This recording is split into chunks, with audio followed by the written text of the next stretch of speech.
वफाकी वज़ीर इत्तलात अता तारर इस वक्त तकरीब से खिताब कर रहे हैं। का तो नाम शायद ना ले सकूं, मगर मुझे अंदाजा है कि आज पूरे खैबर पख्तूनख्वा की नुमाइंदगी यहाँ मौजूद है। हज़ारा का भी मैं खसूसी तौर पर जिक्र करना चाहता हूँ। एबटाबाद, हरीपुर, मानसहरा और लकी मरवत से भी साथी मौजूद हैं, बन्नू से भी साथी मौजूद हैं, पेशावर से भी मौजूद हैं, कोहाट से भी मौजूद हैं। ये चंद अशार नजर करना चाहता हूँ इख्तियार वली के और अपने भाइयों के कि जो जिनको कहा जा सकता है, मैं अपने आप को भी नहीं कहता कि मैं मुश्किल वक्त का साथी हूं, क्योंकि मैंने अच्छा वक्त भी देखा, भी अच्छा वक्त देख रहा हूं। मगर अगर कोई ये डिजर्व करता है कि उसको मुश्किल वक्त का साथी कहा जाए तो मेरे खैबर पख्तूनख्वा के भाई हैं इख्तियार वली और उसके साथी और मगर मैं ये जो मुश्किल वक्त के साथी की बात करता हूं कि मौसम अच्छा था, बुरा था, हिम्मत नहीं हारी, हौसला नहीं हारा, और जब बाई इलेक्शन हुए, फस्तायत का दौर था, वो बानी चेयरमैन पीटीआई जो कि ना बानी है, ना चेयरमैन है, ना ये पीटीआई है, उसका दौर था, तो पंजाब की 15 सीटों की खुशी एक तरफ जीतने की और नौशहरा की एक सीट की खुशी सब पे भारी है। और ये नौशहरा से उस वक्त सीट निकालना जब उनका तूती बोलता था, नौशहरा से उस वक्त सीट निकालना जब उनकी पूरी हुकूमत अरूज पे थी, आज भी उन्हीं की हुकूमत है खैबर पख्तूनख्वा में, तो मैं समझता हूं इस मर्दे मुजाहिद ने कलमा हक बुलंद किया था जालिम हुक्मरान के सामने। तो मैं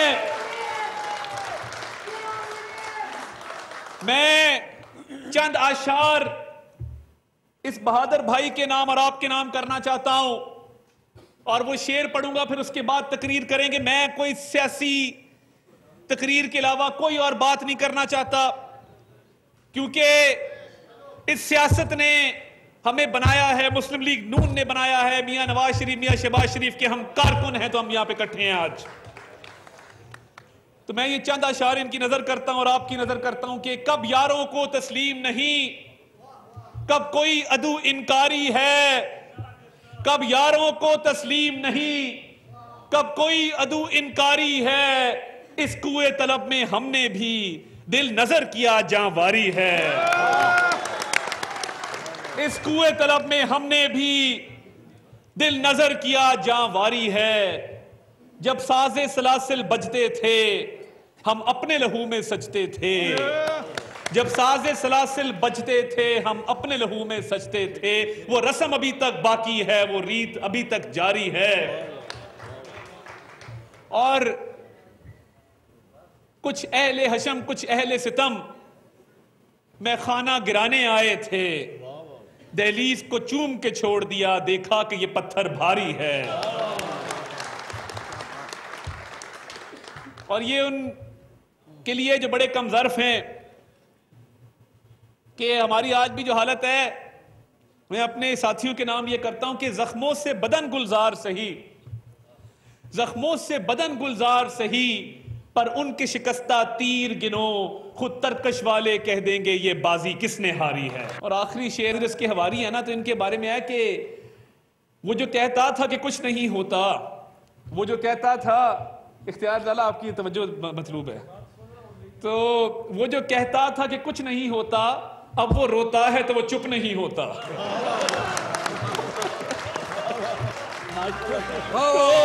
तो ये हालात हैं। तो आखिरी शेर पढ़ के मैं अपने मुद्दे की तरफ आऊंगा कि किस जोम में थे दुश्मन अपने, किस जोम में थे दुश्मन अपने, शायद ये उन्हें मालूम न था, ये खाके वतन है जान अपनी और जान तो सबको प्यारी है। तो मेरे भाइयों, मेरे साथियों, मेरी बहनों, मुझे आज बड़ा फख्र है कि मैं अपने खैबर पख्तूनख्वा के गयूर भाइयों से, बहादुर भाइयों से, बहनों से मुखातिब हूं। इस मुल्क के अंदर अगर खिदमत की सियासत की है, तमीर और तरक्की की सियासत की है, तो वो आप तारीख उठा के देख लें कि जहां जहां तामीर और तरक्की का निशान नजर आएगा वहां पे आपको मियां नवाज शरीफ मुस्लिम लीग नून की मोहर मिलेगी। आज पूरा मोटरवेज का जाल खैबर पख्तूनख्वा से गुजरता है, एक एक मंसूबे पे मियां नवाज शरीफ की मोहर है। मगर ये जो तबाही करने वाले थे, मैं अक्सर कहता हूं कि हम 28 मई वाले हैं, यौम तकबीर वाले, कि हमारे कायद ने एटमी धमाके किए। और आपको पता है कि पहले दिन 5 एटमी धमाके किए, भारत ने 5 किए थे, हमने भी 5 किए। मियां नवाज शरीफ जब घर गए तो उन्होंने सोचा कि ये 5-5 तो बराबर हो गए। अगले दिन फिर 6ठा एटमी धमाका करके भारत को जो है वो शिकस्त दी हमने। ये सोच है मियां नवाज शरीफ की, ये क़यादत है, ये विजन है मियां नवाज शरीफ का। हम 28 मई वाले हैं और ये गीदड़ जो हैं ये 9 मई वाले हैं, जिन्होंने जब हमला किया तो अपने ही मुल्क पे किया, जब हमला किया तो अपनी फौज पे किया, जब नुकसान पहुंचाया तो अपने ही मुल्क के दिफा को नुकसान पहुंचाया। मैं आपको छोटा सा वाकया सुनाता हूं। मेरे दादा मरहूम साबिक सदर रफीक तारड़ साहब जब वो सदर थे तो उनके हाथों से सवाबी का एक सपूत है जिसका नाम कैप्टन कर्नल शेर खान है, उसके भाई और उसके वालिद को निशाने हैदर मेरे दादा ने अपने हाथों से दिया। और मैं भी आपको पूरी स्टोरी सुनाता हूं कि ये स्टोरी है क्या। और जब उसका जस्ते खाकी नूर खान एयरबेस पे लाया गया तो जनाजे में पहली सफ में गौहर अयूब साहब और मेरे दादा उस जनाजे में शरीक थे। तो 9 मई का जब वाकया हुआ तो मैंने देखा कि किला बाला असार के बाहर कैप्टन कर्नल शेर खान के मुजस्मे के साथ बेहुरमती की गई है। मुझे नींद नहीं आई। मैं गाड़ी में बैठा, मैंने अपने ड्राइवर को कहा, मैंने कहा सवाबी चलो। वो कहता है खैर है, आप कभी सवाबी गए नहीं, सवाबी जाना है? मैं कहा सवाबी जाना है। कहता है क्यों जाना है? मैंने कहा बस तुम चलो, सवाबी जाके बताऊंगा क्या करता है। मैं बेख्तियार होके मैं सवाबी पहुंच गया। तो मैं जब मज़ार पे गया तो मैं कहा मुझे इनके बड़े भाई अनवर लाला से मिलना है। उनके मज़ार पे एक शख्स मौजूद था, उसने कहा जी मैं अनवर लाला को बुला के लाता हूं। और जो तस्वीर में मैंने अनवर लाला देखा हुआ था वो बड़ा जवान शख्स था 1999 में। तो अब वो बहुत बूढ़े हो गए। तो मैं उनके पास गया और मैंने कहा मैं अनवर लाला आपके पास आया हूं, मैं सिर्फ माफ़ी मांगने आया हूं आपसे कि आपके भाई ने वतन पे जान वार दी, वतन की खातिर अपनी जान की कुर्बानी दे दी, और ये बदबख्त उसके मुजस्मे के साथ बेहुरमती करते हैं। मैं कहा मैं पाकिस्तानी कौम की तरफ से हाथ जोड़ के माफ़ी मांगने आया हूं आपके पास। और मैंने कहा आपका भाई चला गया, मैं आपका भाई हूं। मैं सवाबी केस, और ये खैबर पख्तूनख्वा का फख्र है, निशाने हैदर कैप्टन कर्नल शेर खान। और मैं जब सवाबी, अब मैं जाता रहता हूं, एक जो ताल्लुक था वो दोबारा से उनसे बना है। तो जब मैंने इंटरव्यू देखा, भारतीय फौज का एक ब्रिगेडियर है, सिख ब्रिगेडियर है, उसका नाम है ब्रिगेडियर महेंद्र प्रताप सिंह बाजवा। मैंने जब वो तकरीर उसकी वो सुना इंटरव्यू, वो क्या कहता है? वो कहता है कि ये पहाड़ के ऊपर जंग हो रही है, और जो पहाड़ के ऊपर जंग हो रही है तो मैं देखता हूं कि एक काले ट्रैक सूट में एक नौजवान है दाढ़ी वाला, वो बार बार आता है, वो हमला करता है और हमें पसपा कर देता है, हमें पीछे धकेल देता है। कहता है मैंने अपने जवानों को कहा कि ये जो नौजवान ट्रैक सूट वाला है इसको मारो, जब तक ये खड़ा है हम जीत नहीं सकेंगे। ये हिम्मत के साथ आता है, हौसले के साथ आता है, जवानों का भी हौसला बढ़ाता है।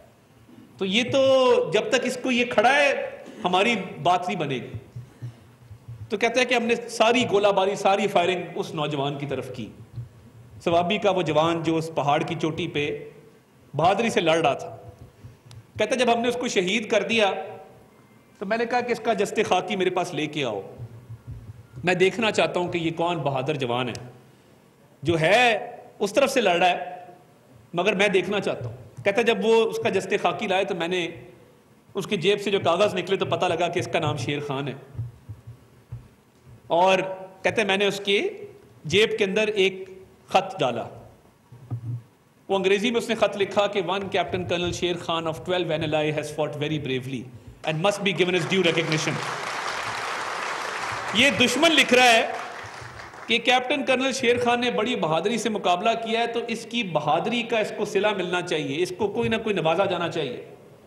वो जब जस्ते खाकी पाकिस्तान पहुंचा तो इंडियन ब्रिगेडियर का वो खत उसकी जेब से निकला, और आप देखें कि वो कैसा जवान होगा सवाबी का, जिसकी दुश्मन तारीफ कर रहा है, जिसके हाथों दुश्मन ने नुकसान उठाया, और वो कह रहा है कि ऐसा बहादुर जवान लड़ते हुए हमने नहीं देखा।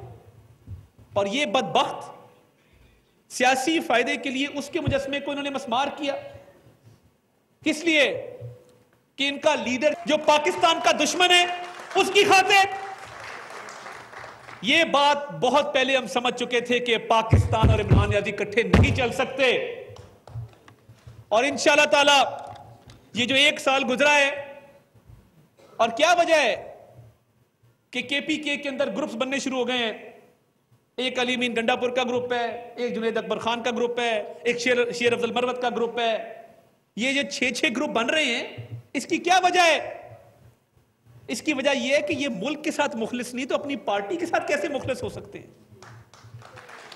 जो शख्स अपने मुल्क का नहीं है वो किसी पार्टी का क्या साथ निभाएगा।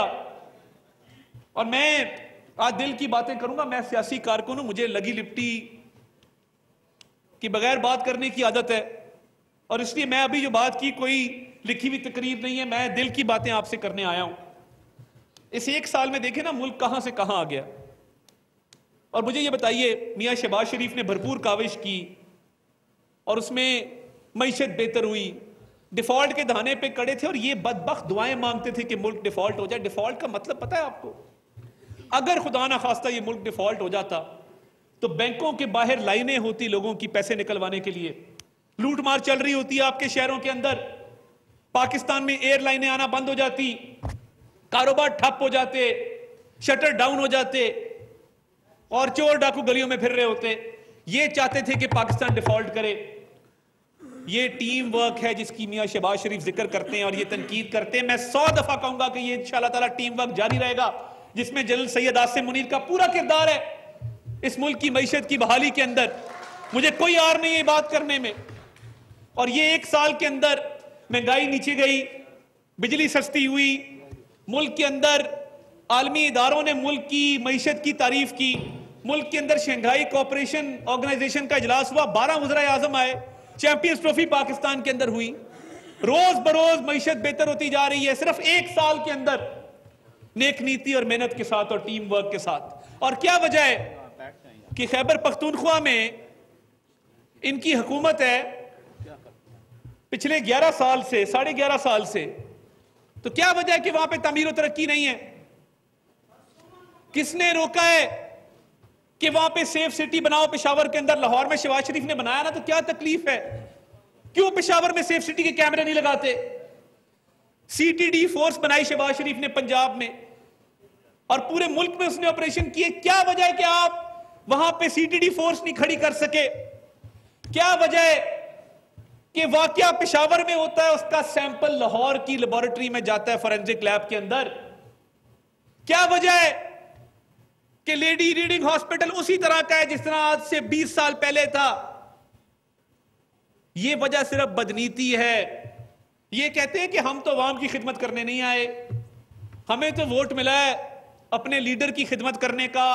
ये कहते थे हम कोई गुलाम है। हां, तुम गुलाम हो, तुम ज़हनी गुलाम हो, तुम जिस्मानी गुलाम हो, तुम नस्ल दर नस्ल गुलाम हो कि तुम्हें मुल्क नजर नहीं आता, तुम्हें सूबा नजर नहीं आता, और लीडर के कदमों में बैठ के सारा दिन उसकी खुशामद करते। शर्म आनी चाहिए। क्या हाल कर दिया है पाकिस्तान के सबसे खूबसूरत सूबे खैबर पख्तूनख्वा का। और हर साल एनएफसी अवार्ड में से अरबों रुपया जाता है दहशतगर्दी की जंग के लिए खैबर पख्तूनख्वा के सूबे को। कहां जाता है वो पैसा? बात क्यों नहीं करते दहशतगर्दों के खिलाफ? टांगे कांपती है इसकी अली मीन गंडापुर की दहशतगर्दों के खिलाफ बात करते हुए। कलमा हक बुलंद करो ना, करो बात। मैं कल भी कहता था, आज भी कहता हूं और कहता रहूंगा कि जब तक ये टीटीपी का और दहशतगर्दों का खात्मा नहीं कर देते, इनको जड़ से उखाड़ के नहीं फेंक देते इंशाल्लाह ताला। मियां शहबाज शरीफ की क़यादत में, आर्मी चीफ की क़यादत में चैन से नहीं बैठेंगे इंशाल्लाह ताला। और जिंदगी मौत अल्लाह ताला के हाथ में है। जो रात कब्र में है वो बाहर नहीं आनी। मगर अगर इस मुल्क के साथ मुखलिस हैं तो इस दहशतगर्दी के नासूर के खिलाफ बात करनी होगी। करो बात, आओ बाहर निकलो। ये नीयत का फुकदान है, बदनीति है कि दहशतगर्दों के खिलाफ ना बात करनी है, ना उनके खिलाफ दहशतगर्दी की जंग में कोई अपना किरदार अदा करना है। वरना अब तक फोरेंसिक लैब भी बन गया होता, सेफ सिटी भी बन गया होता और सीटीडी की फोर्स भी खड़ी हो गई होती। मुझे पता है कि मेरे केपीके के भाई बहादुर भी हैं, गयूर भी हैं, बाहिम्मत भी हैं, बाहौसला भी हैं। और इनके बारे में मैं कहता हूं, और मेरे साथ मिलकर आपने नारा लगाना है कि वो मर्द नहीं जो डर जाए हालात के खूनी मंजर से, जिस दौर में जीना मुश्किल हो उस दौर में जीना लाजिम है। तो मुझे ये तो पता है कि आपने घबराना तो कभी सीखा नहीं है, पीछे तो आप हटते नहीं हैं। इसीलिए ये हरी टोपियां सजाए, हरे पटके पहने मेरे सामने बैठे हैं। तो ये मायूसी कुफर है। उम्मीद अच्छी रखनी चाहिए, वो चाहे पार्टी के बारे में हो, मुल्क के बारे में हो, और इंशाल्लाह ताला अच्छा दौर आएगा। और मैं इनके बारे में कहता हूं, ये केपीके में जिनकी हुकूमत है, कि कुछ देर की खामोशी है फिर शोर आएगा, तुम्हारा वक्त आया है हमारा दौर आएगा। मैं चाहूंगा कि हम केपीके का दौरा करें, हर जिले में जाएं, आपकी कारकर्दगी को अपनी आंखों से देखें, लोगों को वहां पे हकायक से आगाह करें और बताएं कि इंशाल्लाह ताला अच्छा वक्त आ रहा है, ये मुल्क तरक्की कर रहा है और ये तहरीक इंतशार वालों का नाम लेने वाला कोई नहीं होगा। आप देखेंगे इंशाल्लाह ताला कोई नाम लेवा नहीं होगा इनका। ये बड़ी टिकटॉकें बना लेते हैं, ये बड़ी पोस्टें कर लेते हैं। जब कहो ना जरा ठंडे कमरे से बाहर निकलो तो फिर उसके बाद बाहर नहीं निकलते। ये जिस तरह यहां से दौड़ लगाई इस्लामाबाद से और दूर दूर तक दौड़ लगाई, तो वो मैं आपको बता नहीं सकता जिस तरह इन्होंने दौड़ लगाई है। एक दूसरे के सरों पे फलांग के दौड़ लगाई है। 12 जिलों से भाग के गया, या चढ़ा है ऊपर हरीपुर से। इधर मरगला की पहाड़ियां जब तक कायम है तो पता लगेगा कि ये यहां से भागा था और वहां हरीपुर उतर के हरीपुर में छुप गया। अपने सूबे में कौन छुपता है? कहता है मैं उमर अयूब के घर सो गया था जाके। तुम वजीर आला सूबे के, तुम अपने सूबे में छुपे हुए हो। फिर केपीके में जाके लोगों से बात करेंगे, उनको बताएंगे कि असल हकायक क्या है। और ये जो नौसरबाज हैं, इन्होंने वो हो रहा है इंशाल्लाह ताला, वो तो आपकी मैंने पहले ही कह दिया, उसका मैंने ऐलान कर दी। मैं बस ये इंशाल्लाह, ये मुझे बार बार वो पंजाबी का एक शेर मैंने पढ़ा था, वो मैं आपको याद दिलाना चाहता हूँ। पीडीएम का जलसा था लाहौर का। मुझे नहीं पता था